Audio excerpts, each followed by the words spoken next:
Well, after some time, it's time to refill our rescue or emergency equipment. Luckily, it's not because we needed to use it, but because the stuff is getting a little aged.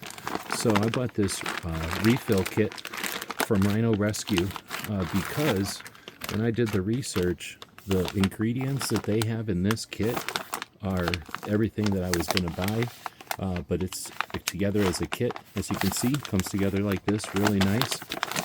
Has some instructions here for what's all inside. So let's just dig in and take a look. It's all in this nice bag. It has a resealable pouch. Starting off with a cat tourniquet, so good to go with a real cat.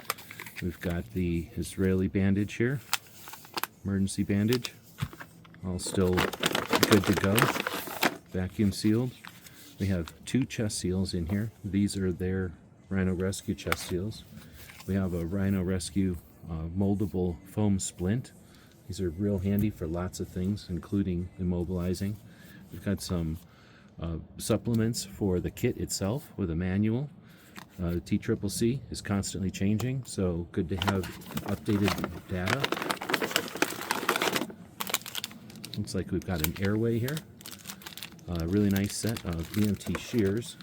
If you use those more than a couple of times, sometimes those can get out of whack, so it's always nice to have good ones. We've got a standard elastic bandage there.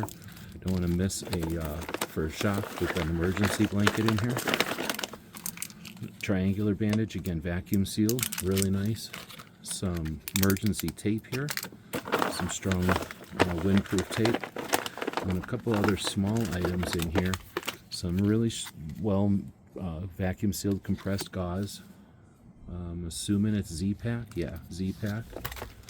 We've got an eye shield. That's actually real handy. I've never seen that in a refill kit. A little marker that's branded. That's neat. We've got some jelly. Might need that for an airway, you never know. And then we have some gloves. Those are handy as well.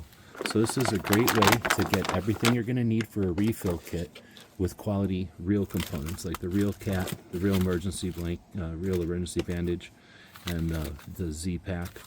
Everything you're going to need here that gets old or that you might need. Hope this helps.